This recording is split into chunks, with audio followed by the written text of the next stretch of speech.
মাফিক বললো কমিটা চলো আমরা চলো ওইদিকে টিফিন করবো ওইখানে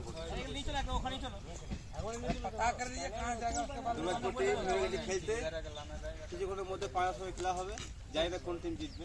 আর ক্যাপ্টেন আছে আমাদের এই প্রশান্ত, সন্তোষের ক্যাপ্টেন, তুমি ভাইস ক্যাপ্টেন নাকি?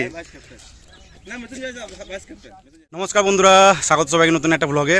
তো আজ হচ্ছে 21 এপ্রিল সোমবার, আর এখন বাজছে সকাল প্রায় 7:30। তো আজকে ব্লগটা এখান থেকে শুরু করছি। আর এখন আছি পাঁচরাতে। তো আজকের কাজ হচ্ছে পাঁচরা থেকে রেল ডলি করতে হবে, আর রেল যাবে ব্রিজে, ওই 57 নম্বর ব্রিজে, যেটা দুবরাজপুরে 31 কিলোমিটারে আর কি। তো এমনিতে তো সকাল সকাল আগে কালকে রাত্রে প্রোগ্রেস দিয়ে দিয়েছিল যে পাঁচরা আসতে হবে ময়ূরাক্ষী এক্সপ্রেসে। আর ময়ূরাক্ষী এক্সপ্রেসের টাইম হচ্ছে দুবরাজপুরে 6:40। তো একটু আগেই বেরোতে হলো আর কি। ফার্স্ট বাস যেটা থাকে লোকাল বাস, সেটাই ধরলাম ওই 5:20। তো ঘুম থেকে মোটামুটি 4:45টার সময় উঠতে হয়েছে আজকে। তো কী আর করা যাবে, এমার্জেন্সি ডিউটি। তো ঠিক টাইমে পৌঁছে গেছিলাম ঠিকই, কিন্তু আবার ময়ূরাক্ষী এক্সপ্রেস লেট ছিল, মোটামুটি 15 আধ ঘন্টা মতো লেট ছিল। তো 15 ঢুকলো 7টা, আর জাস্ট পাঁচরা এলাম। তো দেখি প্যানেল রেল থেকে রেল কাটিং হবে আগে, তারপরে রেল ডলি করতে হবে একদম ব্রিজের কাছে। তো সবার আগে তো মাপজোক হবে, তারপরে কাটিং হবে, তারপরে আমাদের কাজ শুরু হবে। তো এখন লেট আছে আমাদের কাজ শুরু হতে। তো দেখি টিফিনটা আগে করে নিই, তারপরে ধীরে ধীরে দেখাবো কাজের প্রোগ্রেস তোমাদের। প্ল্যাটফর্মে বসেই টিফিন করলাম সবাই। আর টিফিন আজকে মুড়ির সাথে ছিল আলু তরকারি ছিল এদিকে মাখা মাখা করে, আর এদিকে ছিল পেঁয়াজ ছিল, একটা চিনির মিষ্টি, আর এদিকে ছোলা, আপেল, খেজুর, এইগুলো ভোলা দিয়েছিল। তো যাই হোক, সবাই মিলে টিফিন করে তারপরে কিছুক্ষণ রেস্ট করলাম প্ল্যাটফর্মে বসেই। তারপরে ওইদিকে রেলের মাপজোক হলো, তারপর নেমে পড়লাম কাজে। আর এই যে আবার একটা মরা সাপ, কালাচ। তো এই সময় গরম শুরু হয়ে গেছে, এবার শুধু এই কালাচই দেখা যাবে, ডোমনাচিতি যেটাকে বলে।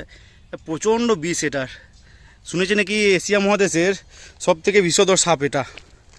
তো এর কামড়ে একদম জ্বালা যন্ত্রণা কিচ্ছু হয় না একদম। তো একদম সাইলেন্ট কিলার বলছে এটাকে। তো কামড়ালে অনেক সময় বোঝাও যায় না আর কি। যখন ঘুমিয়ে পড়লো কামড়ানোর পর, ধরো রাত্রে তোমাকে কামড়েছে, হালকা হয়তো মনে হলো যে মশা বা এই ধরনের কিছু কামড়েছে হয়তো, তারপর ঘুমিয়ে গেলে সেটাই শেষ ঘুম হয়ে যায়। খুব ডেঞ্জারাস জিনিস। আর এই সময় গরমের দিনে রেল লাইনে প্রচুর বেরোয় এটা, বিশেষ করে রাত্রে। তো যাই হোক, খাওয়া দাওয়া তো কমপ্লিট, কাজে নেমে পড়েছি। আর এই যে এখানটাতে হচ্ছে কাজ বলতে রেলটা সোজা করতে হবে। রেল সোজা করার পর যতটা রেল লাগবে ব্রিজে, সেইটুকু রেল কেটে তারপরে ডলি হবে, রেল ডলি। তো এই যে লেগে পড়ছে সব। তো যাই, আমিও কাজে লেগে পড়ি। রেল কাটার পর ডলিতে চাপিয়ে তারপর আবার পরে দেখাচ্ছি তোমাদের।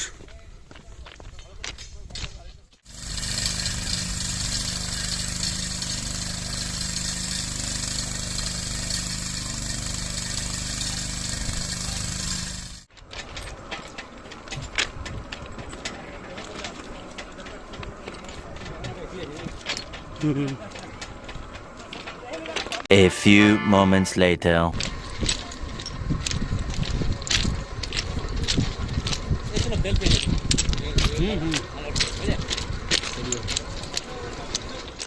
তো এই যে এটা হচ্ছে 57 নম্বর ব্রিজ, আর ফাইনালি রেল পৌঁছানো হয়ে গেল।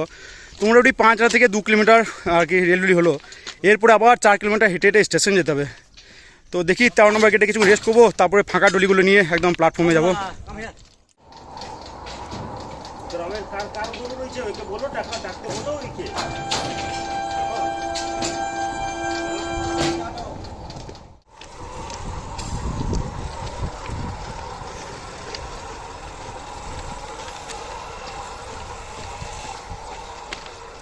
তেরো নম্বর গেটে পৌঁছে হাত মুখ ধুয়ে ফ্রেশ হয়ে বসেইছিলাম। ভাবলাম কিছুক্ষণ রেস্ট করবো সবাই মিলে, তারপরে বেরোবো। কিন্তু এলো একটা এমার্জেন্সি কল। তো এমার্জেন্সি কলটা 14 নম্বর গেট থেকে এসেছিলো। একটা এমার্জেন্সি কাজ আছে, তো সেটাই করতে হবে। তো যেটা আমার একার দ্বারাও হয়ে যাবে বলে মনে হলো আর কি। তো যাই হোক, গেটে ট্রলিম্যান ছিল দীপঙ্কর দা, তো ওর সাথেই বাইকে বেরিয়ে পড়লাম। তো কাজটা কি সেটা 14 নম্বর গেটে গিয়ে তোমাদের বলছি আমি। তো এখন বাজছে প্রায় 11টা। আর এদিকে ফাঁকা ডলিটা পাঁচরা থেকে ব্রিজ থেকে, শাল ব্রিজ থেকে 13 নম্বর গেটে এনেছিলাম। দিয়ে ভাবলাম কিছুক্ষণ রেস্ট করবো, তাই এদিকে আবার গেট থেকে খবর হলো 14 নম্বর গেট থেকে যে গরু কাটা পড়েছে। গরু কাটা পড়েছে গেটের কাছেই।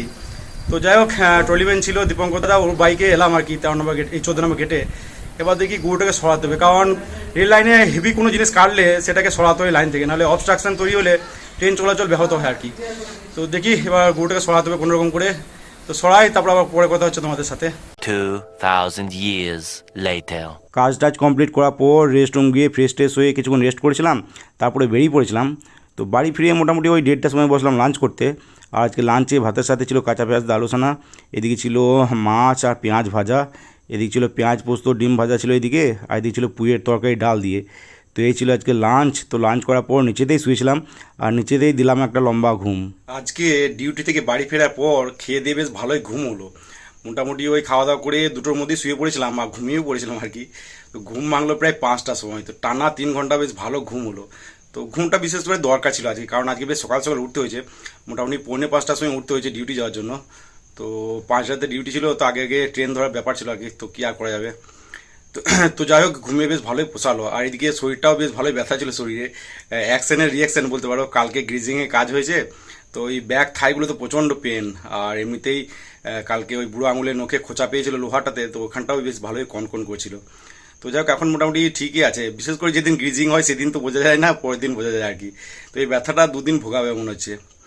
তো যাই হোক খেয়ে আসি আজকের কাজে। তো আজকের কাজ মোটামুটি খুব একটা চাপ ছিল তা নয়। ওই 5টা থেকে রেল ব্রিজটা হচ্ছে, ওই শাল নদী ব্রিজটা হচ্ছে 2 কিলোমিটার, মোটামুটি 2 কিলোমিটার রেল ডলি করতে হলো।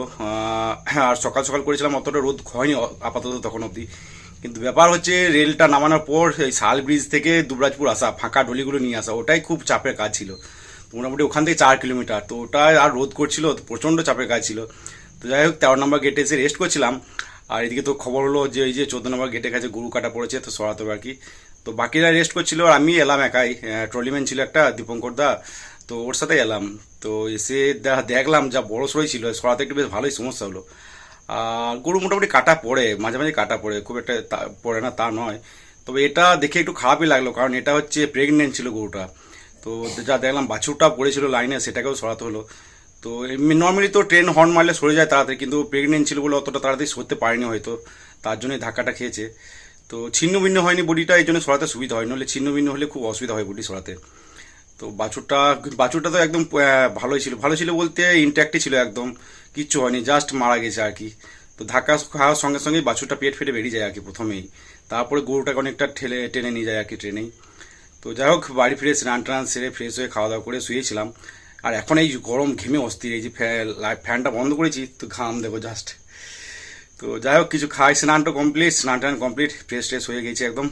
তো কিছু খাওয়া দাওয়া করি, পরে আবার কথা হচ্ছে তোমাদের সাথে। তো রান্নাঘরে গিয়ে দেখি রয়েছে একটা পাউরুটি, তো সেটাই অর্ধেক করে কেটে ডিম টোস্ট বানালাম।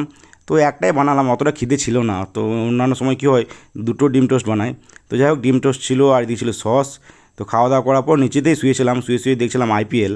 তো উঠলাম মোটামুটি 10টার সময় ডিনার করার জন্য। আর আজকে ডিনারে ভাতের সাথে ছিল মাছ ভাজা, ছিল এদিকে পেঁয়াজ দিয়ে মাছ ভাজা, আর ছিল কাঁচা পেঁয়াজ দা আলু সানা, এদিকে ছিল পেঁয়াজ পোস্ত আর ডিম ভাজা, আর সাথে ছিল ডাল। তো এই ছিল আজকে ডিনার। তো ডিনার করার পর নিচেতেই বসেছিলাম, IPL দেখছিলাম। আর এদিকে কালকে আইসক্রিম কিনে এনেছিলাম 3টে মতো, তো সেটাই ফ্রিজে ভরা ছিল, আর সেটা থেকে একটা বের করলাম। তো এটা হচ্ছে আমুলের ভ্যানিলা যেটা আছে সেটা। আর এটার দাম নিল 15 টাকা, আর এটা ওই 100 ml মতো। তো 50 ml যেটা আছে সেটার দাম নেয় 10 টাকা মতো। তো সেই হিসাবে দেখতে গেলে এটা একটু বেশি পাওয়া যায় আর কি। তো যাই হোক খাওয়া দাওয়া করার পর উপরে এসে কিছুক্ষণ IPL দেখলাম, তারপরে ঘুমিয়ে পড়লাম।